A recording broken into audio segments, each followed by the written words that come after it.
first one on out is our executive producer and the brilliant mind of Meryl Davis.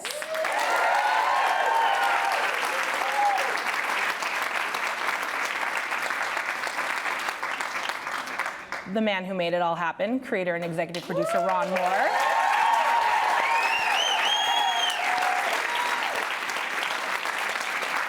The charming Richard Rankin.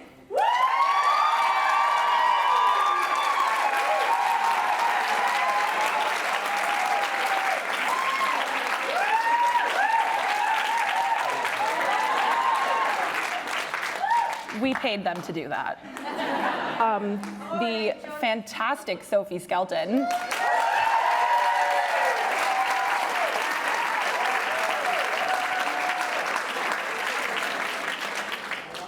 The one and only Sam Hewen.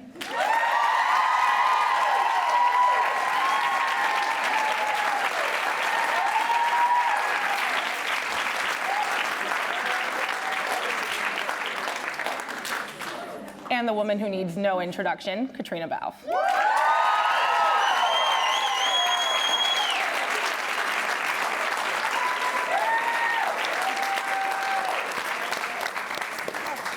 Hi, Sam. Oh. Hi, Mom. Thanks. Guys, how are you feeling You tonight? look lovely. Good. Hello, everybody. It's who? Random Scottish voice now, dude. Did everybody have a snack? Did anyone want a drink? We want a drink. All Do right, we want a let's drink? drink. Yeah. Do we? I need a drink. Oh, yeah. It's Outlander. We must have... But I'm gonna make you guys pour it because I'll spill it all over you. All over you. Start. Let's send it down. Thank you, Paley, for the whiskey. Send it on Thank down. you. I'm gonna have you just pass it on down. I would start down. We're gonna play a little game. Should I explain how the game works? Should we just, right, you Yeah. hold that. I'll hold that. Yes. Oh. Yes, Mom. Yeah, that works. Season 4, this is what happens a lot. We're gonna do superlatives. We did these in high school when I went to high school. But I'm gonna make a statement. You guys are gonna fill in the blank with the name of your colleague. The person whose name is said has to take a sip of their drink. Oh. Let's. Sam. Can I have What's wrong? While we're doing this, are there any book readers here tonight? Unfortunately, we have to keep it spoiler-free, but maybe next time. Thanks very much. Outlander or just books in general? Do you get one? Just books. I'll do it after. Okay. I have to keep this party under control. All right, first question. What are we doing? Okay. Just say your name whenever she says just say your name. I'm gonna make a statement. Yes. Make a statement. Whichever colleague does that has to take a drink. Whichever colleague does that. I'm glad that we've brought down the tone of Paley Fest. I think we always do, though. We always do. So cheers, Paley Fest. Cheers. Yes, hey, Slanger. Just a shot glass now. Oh, It's yeah, not a sorry. full glass. Okay. Don't take it all at Sips. once. All right, okay. All right. Who's most likely to ruin a scene by laughing? Richard. Without fail. Wait, is there more than one? Can there be more than one answer? to this? Absolutely. I mean, I feel like Katrina laughs. I feel Oh, like, okay, then. Yeah, I feel like it's pretty equal here, huh? Most Oh, okay. most likely to try to make their partner break in a scene. Richard. Richard, You literally do. You're just saying my name. No, you literally poke me in the back. Here, we'll just I see start what's out. going on here. Like, Pour some in top up. It's all right, we got more It's all here. just fucking ours. Okay, that's great. Most likely to complain about the cold on location. Richard. Richard.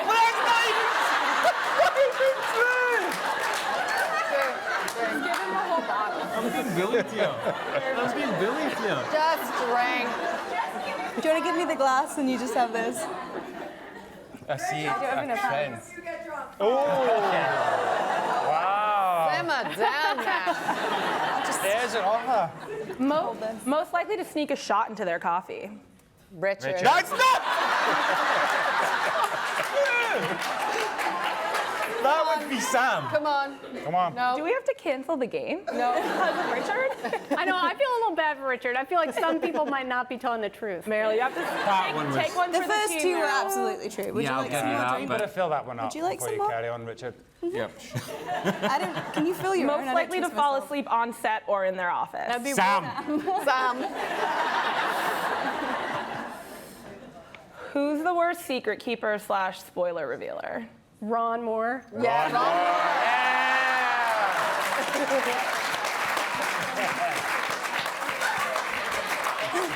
Without objection. Who hits the catering table first? Katrina. Earl. No. Actually, no one hits the catering. Sophie Not our doesn't leave catering. the catering table. No one's running to the these two catering steal table. our snacks. So Whoa, listen. Wait. There are snacks first. that's true. That's true. Most likely to injure themselves while performing a stunt. Oh my God. Ugh. Most likely to injure your co-star during a stunt. Okay, what did you do? What haven't I done? Okay. I Are you mean, okay? Now I am. I mean, I've been flung across a room. I've been. You've had a Punched in the face. in the water. He hit you. Oh, with the, he shoved me into a massive piece of Right. wood. I hit you with my sword once. You did a couple of.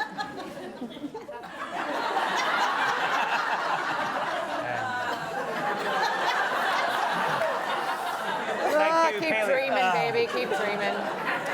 All whiskey right, was such a good last idea. one because we have to get the show on the road. Most likely to take an embarrassing photo of their colleague is blackmail. Sam. I think we're all kind of guilty here. Yeah, let's just From all the just- writers' Cheers, room down cheers, there. Sandra. Cheers. Cheers. Thank you for coming. All right, guys, we're gonna start with a pretty obvious question, but I wanna hear all of your answers. For an inherently Scottish show, what's the biggest challenge of translating it to America? How do you retain the essence of something while keeping it fresh, and two, avoiding turning it into a wholly different show? Well, there's two challenges. There's the challenge creatively, and then there's the challenge of physical production. On the simplest level, visually, it was like a reinvention of everything we've done. Because if you think about Scotland and the UK, and the location shooting that we did, we would go out and shot on location a lot, but all the old buildings and all the old structures are made of stone. And in America and the colonies, everything's made of wood. So right away, it tremendously limited what we could physically shoot in Scotland. We had to build a lot more. We had to do a lot more visual effects work. Everything had to kind of be redone. Props, set decoration, new costumes, new visual landscapes, a lot more CGI. So it was a tremendous sort of challenge just on a purely production level. And then creatively, you're also sort of bringing a different mythology, a different land, a different culture, a different style of storytelling. You're dealing with a polyglot sort of group of people that have come to the colonies at this time. And yeah, the audience's perception is that this is a Scottish show. But in truth, the tale that Diana has given us has always been broader than that. It went to France, it's gone to Jamaica, it's gone on the high seas. It's always kind of moved around the world. But we try to retain that sort of core of the Scottish idea at the heart of it. And I think we accomplished that because you're still focused on Claire and Jamie and their family. Is sort of everything springs from them overall. So you always kind of have the heart and soul of the show, and harkening back to Castle Leoch and harkening back to Lollybrook, and the roots are overseas, which is really that's the American story, is people coming to these shores but having roots in the old world. I mean, I think also the thing we knew right off the bat is we'd never be able to recreate the southern heat that you would have in North Carolina and Scotland. It's just, I mean, I've said it before, you get a week of summer in Scotland, and I put summer in quotes. So, I mean, right off the bat, we were like, we're not going to talk about weather. We won't be able to have everyone look glistening. Obviously, the actors, you don't want them to freeze to death. So we kind of knew right off the bat that we wouldn't deal with the weather because we just couldn't. That's, trees are trees, and once you're in the forest, Scotland can look a lot like North Carolina. But there are certain things you can't recreate, and weather is certainly one of them. Sam and Katrina, did you find yourselves carrying yourselves differently on set You're still in Scotland, but is there a conscious change you had to make for this season? No, I mean, I think people don't really change just because they change location. And I think, what Ron said is really true. Like, we're telling the story of immigrants arriving in a new country. And, generally people, when they arrive somewhere, they retain so much of where they came from. It's that way of bridging that gap of who you were and this new place that you're in. So I think, certain things were different, like our costumes were different and the materials that were used were different, and that had a bit of a change. But Jamie and Claire are still the people that they are. But they are affected by the land, and I think there is a great positivity and a great freedom here, and for the first time you get to see these characters settle, and we're constantly dealing with the drama in previous seasons of sort of trying to find each other or trying to find a place to stay, and here finally they found that, and the land of America seems to be a very, very positive place for them. I mean, there's a lot of danger obviously, but yeah, they're together at least. And they're finally settling down. I mean, they've got their home. They're building Fraser's Ridge after those 2 decades, notwithstanding, after most of their relationships on the road. How does this change for them? This is finally, they can tangibly say, this is where we are. This is ours. Yeah, I think it's a very different dynamic this season. I mean, this kind of look at domesticity and them in their home, and it's a lot calmer, but there's a strength to their bond now. They've been through the worst thing that they could ever go through, they think, thus far. But, the separation, Claire coming back, I mean, she paid such a high price to come back. She left her daughter. And after that, I don't think you can really have a cliffhanger again. They have to be solid at this point. There's a lot of, obviously, external stuff that are still going to happen, but I think as a union, it's really strong, and there's a relaxed nature, I guess, to it, which was we've never really explored that. Yeah, I no, think because they've grown up, and they know each other better, and maybe their temperament has calmed a little bit. But also, I feel, and I might be wrong here, but I feel like we're setting up kind of the bigger story. We were dealing with Scotland and sort of that period, and now it feels like we're dealing with something even bigger, which is the history of America, and that as we know, there's a great deal more on the horizon that's coming. So this is really feels for me like we're setting up maybe next seasons if you guys like to employ us again. That would be great. Tell us about next season. So what's happening next? Let's not get ahead of ourselves. What? Do you guys think Claire and Jamie think about, I mean, obviously I've seen the first few episodes. Claire knows what's coming, but that's really far away. 8 years feels like a long time. Is it weighing on them, the revolution, everything that's coming in a broader sense, or is it more just like, let's get our home built first? I mean, for me, I think initially when they were trying to decide what their next step would be, I think that obviously weighed on Claire's mind. It's like, well, I know this is coming on the horizon, but I think, like everybody, the macro can feel far too big for anyone to deal with. And I think for her, having this family unit and building a home has been something that she's never had a chance to really experience in this loving, positive way that she has with Jamie. And so I think that that's her main focus. And I think they know that whatever comes down the line, they'll deal with it then. And so I don't think that she's thinking about it too much later on. And Jamie doesn't even really comprehend it. No, I mean, he's obviously told a lot, and you saw there in that snippet, he understands what is coming, and I think, the storm is coming, and it's on the horizon. But for Jamie, he's really got nothing here apart from the people that he loves. He's away from the country that he loves. He doesn't really have he doesn't have any possessions. He really is actually trying to fight for the people that he loves. But for him, that's what it's about. It's about creating a home and an environment where he can be, the laird or look after his loved ones. And without giving away, obviously, spoilers, but there are... What you just did. It guys doing here? There are a lot of surprises and a lot more of his loved ones. They read the book. Definitely want to get to the two of you, but I don't know if I can talk about this part. Fraser's Ridge and dealing with the American wilderness.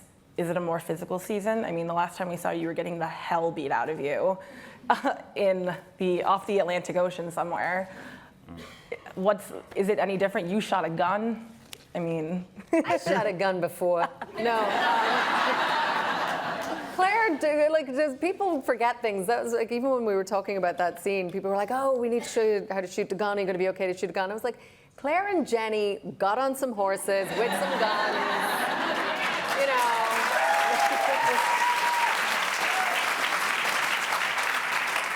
But this is just a bigger gun. And yes. It was kind of fun. It was fun. That's what we need. We need a bigger gun We next just time. need a bigger gun.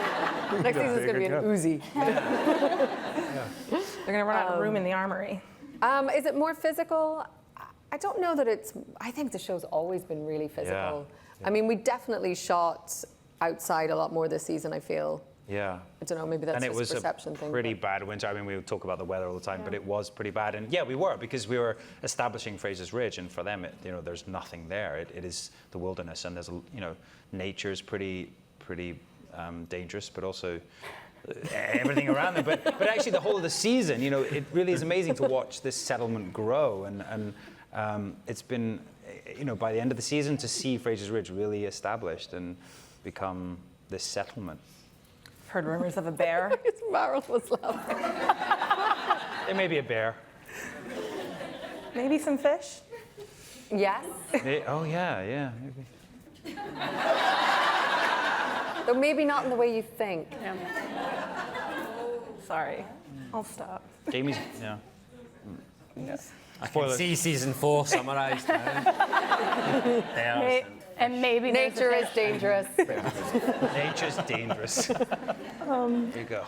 Sophie and Richard, we're about to watch a clip of your characters, but before are we we? do that, we are. About time. Nobody told Richard. I research. But excellent. Do you want notes? Nature. Mostly history. Tell us where we find your characters when season 4 opens. Cool. I'll take this one. So, I mean, for Bree, we sort of find her dealing with sending her mother back. She's essentially, through that sacrifice, made herself an orphan. And she's moved away and changed from history to MIT. So she's managed to detach herself a bit and live a sort of different life, if you like. She and Roger are sort of going through that long-distance relationship.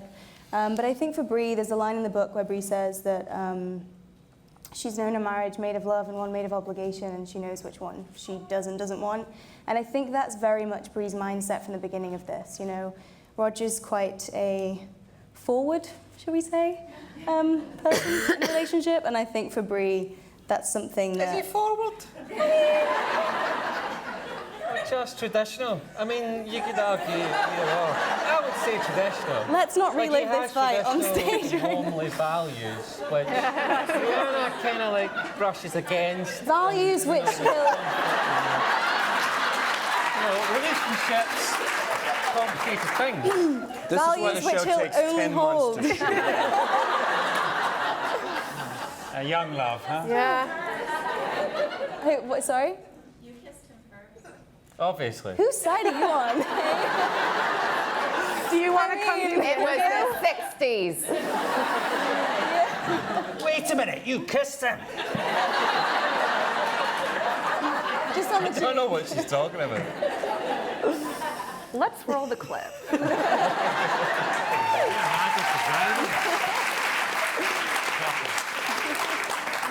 Does Brianna know how driving works? I mean, I'd use the excuse of it being the other side of the road, but it's...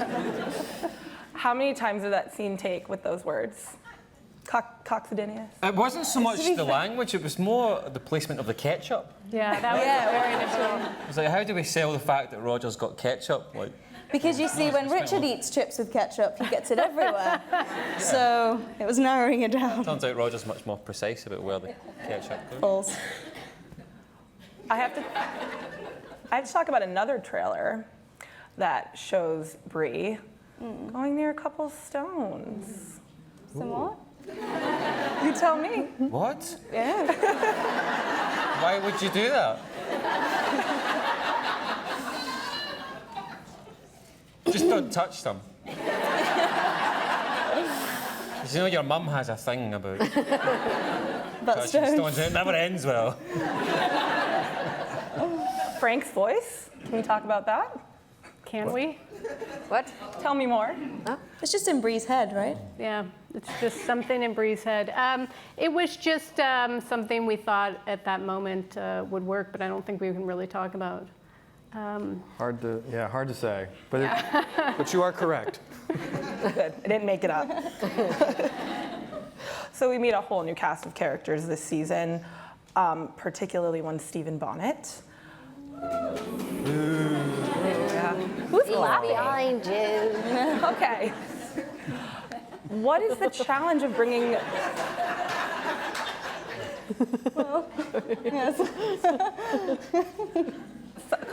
Some people have told me that he's worse than Blackjack Randall. I have no idea. I don't do my research. But how do you place a new villain in here when you've already got somebody who was horrific? And how do you make him feel different? How do you make him scarier? I mean, this is Well, you don't try to territory. make him scarier, and you try very hard not to repeat those beats or try to compete with them and say, how can we make him even worse than Blackjack? Because that's just a losing game, and no one wants you to go there. So you just try to carve out a different character and a different path, and you have the bones of the character and the idea that's in the book, and then you find the right actor, and you just the character starts to speak to you how this is going to be a different story than the story you told before, because Blackjack is in a category by himself in the show and in the mythology of the series, so you shouldn't try to compete with that. This is a different character, and the expectations for the audience should not be that this is how we top Blackjack Randall. This is a completely different character and a completely different story.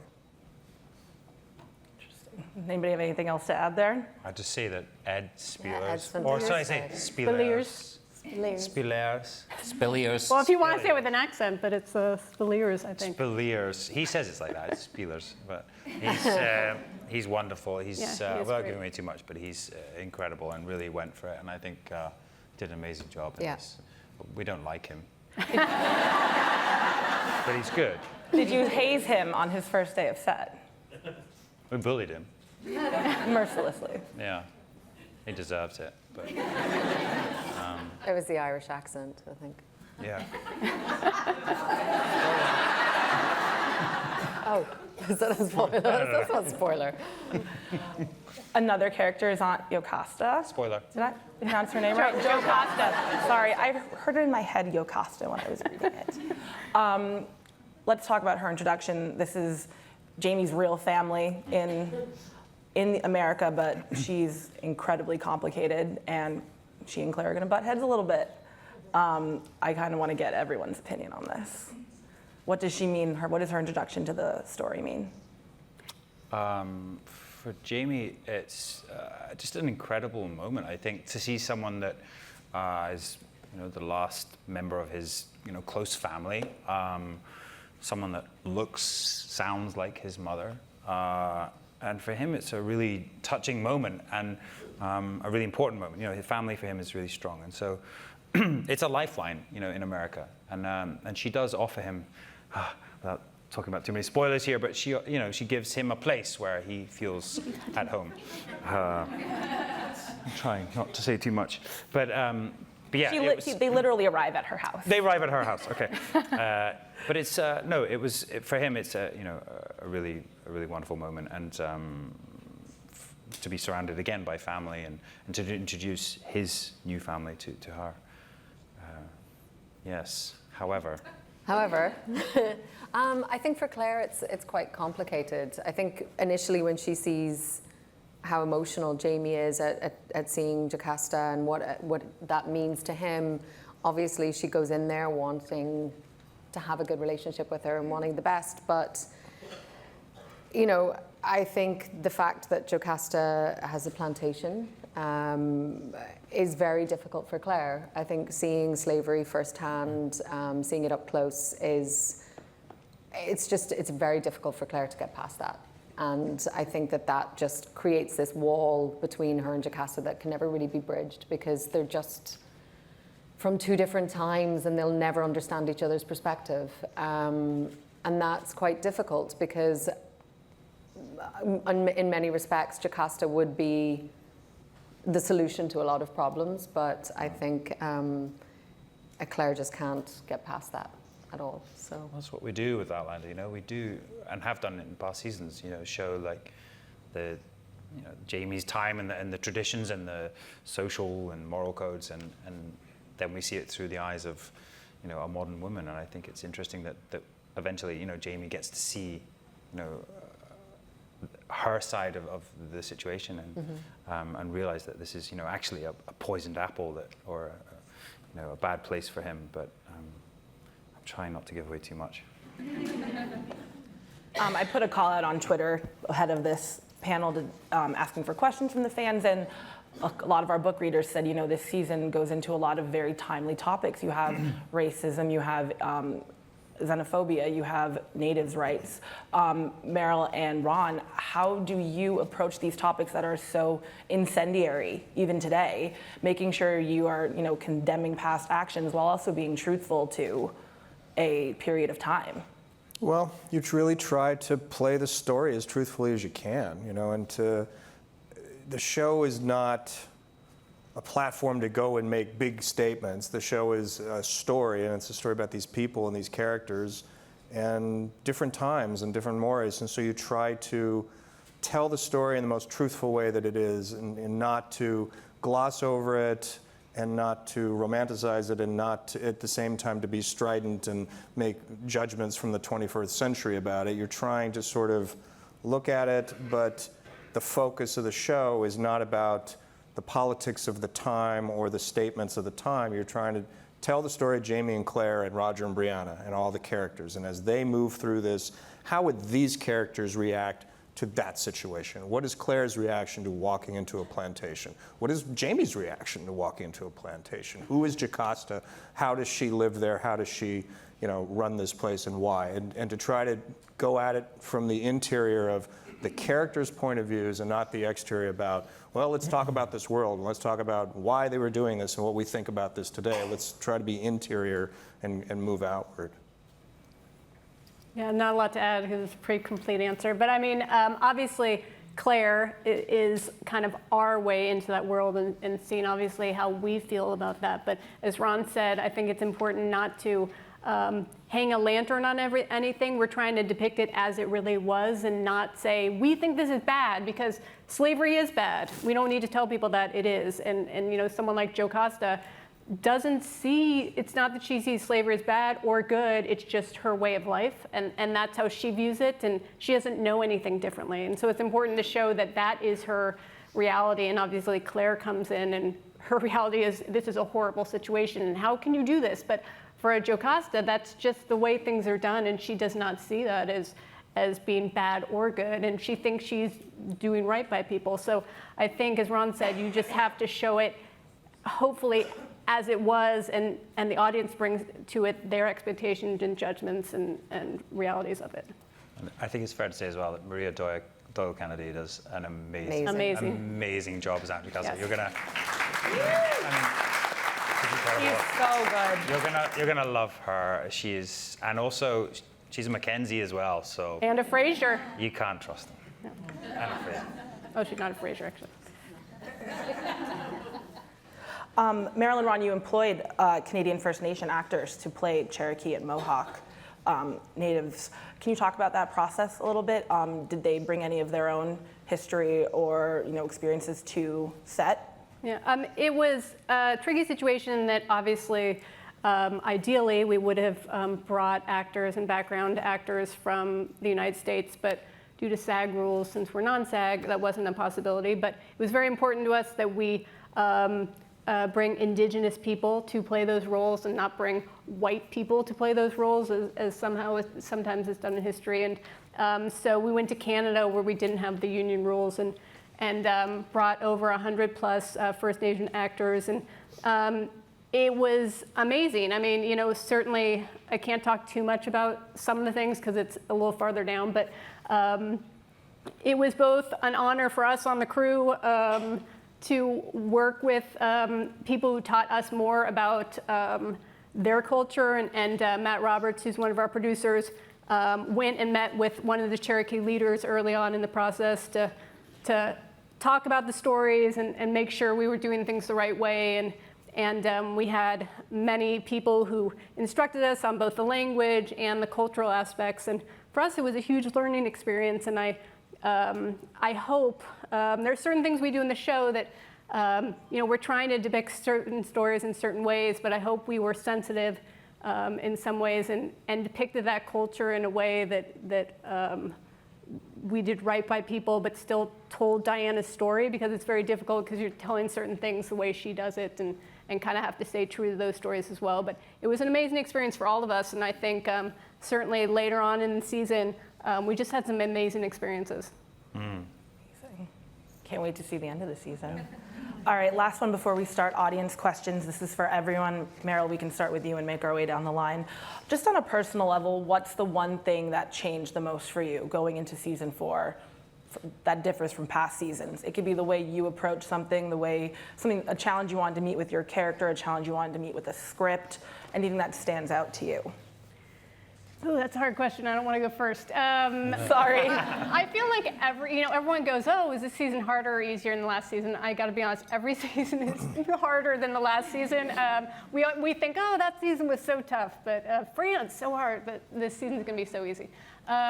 This season, I think, because of all of the challenges of trying to do North Carolina and Scotland was incredibly challenging. And there are also some key moments in this season that we know the fans are very excited about, and we are very excited about, and there's a lot of pressure to get those right. And certainly in The Minister's Cat, things like that. I mean, little moments that maybe aren't huge story points, but are nice moments to try to get in. And I think there were a few moments this season, there's spoilers, but that we hoped we met expectations and also kind of did it our way, and I feel like we really pulled that off. I think for me it was more challenging on some story levels in terms of the translation of the book to the screen, trying to find the balance between the characters, trying to find I always talk about the rhythm of the show, and I always think of music and sort of melody lines and bass lines that carry you through a piece, whether it's in a scene or episodically or over the course of the whole season, and finding the orchestration of this, of how these disparate elements of Roger and Brianna, Claire and Jamie, the people going into the Carolinas, Jocasta, when you were moving to certain instruments in the orchestra, to really torture this metaphor, was that it was a challenge. It was a challenge. It took a while to kind of hear what the rhythm of this particular season was. What was the melody line this year? What was the bass line that was driving you through the whole thing? That took a while, and it took a while on the script, and it took a while editorially, because in editorially you can really emphasize and move around puzzle pieces and sort of figure out how it worked. And ultimately, I was very happy with how it turned out. I was like, oh, there it is. There's the piece of music. That works. But it was a different challenge this year than it had been at previous ones. Well, I think it's quite tricky for me because it's a bit of a change of scenery for Roger. He goes from Oxford to just outside of town.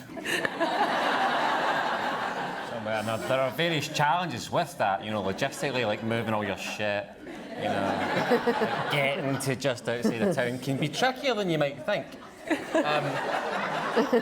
Where does he go? Where does he go? Yeah. Just like he settles down with a lovely girl just outside in one of the home counties. It's beautiful. They live a very happy life. No, but I think it's that perception. It's going back to that kind of the fan perception and expectations, I suppose, of some of the characters going into season 4, and it being based obviously on Drums of Autumn and where those characters go and the evolution of those characters particularly, and there are certain things that you want to stay true to, I suppose, in terms of how those characters evolve and the journey that those characters go on.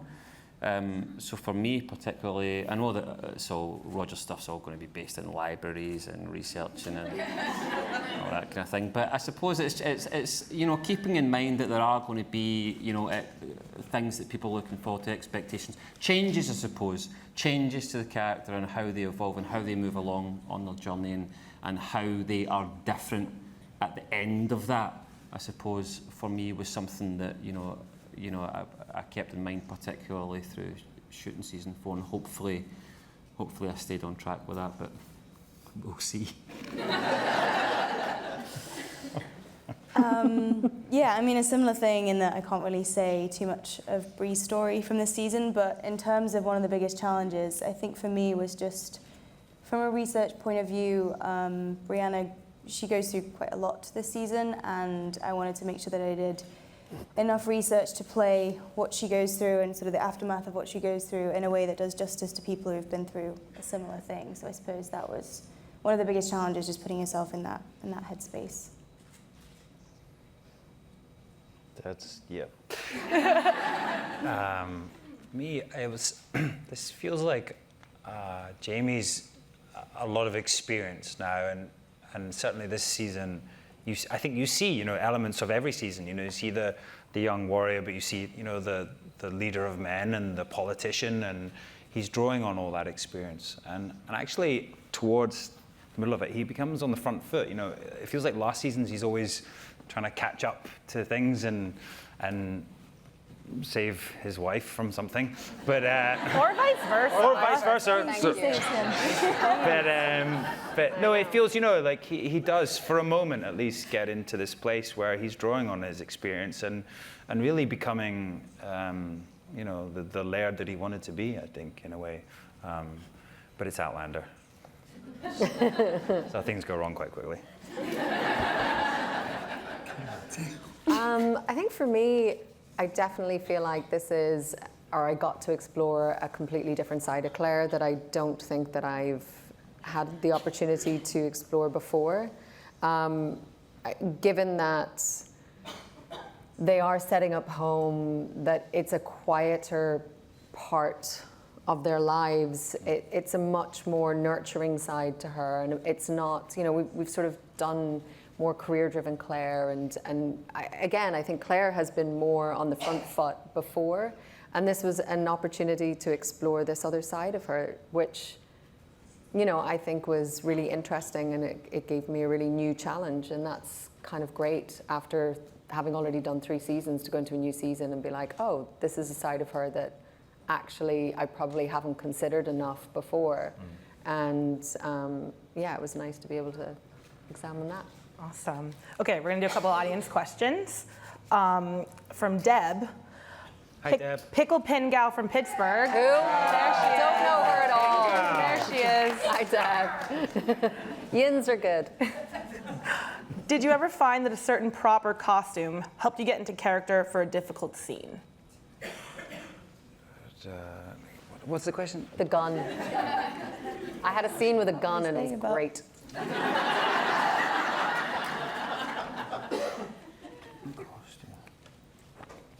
We can't really. You have a pretty I have an sexy answer. I can't give it. Like, if your costume doesn't do anything for you, it does it for me.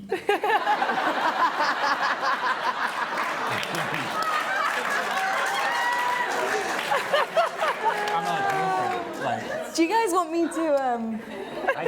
Do you want to swap seats? Actually, move? Yeah. I came dressed as Richard Rankin today. I think tomorrow you'll find that we just swap outfits. Yeah.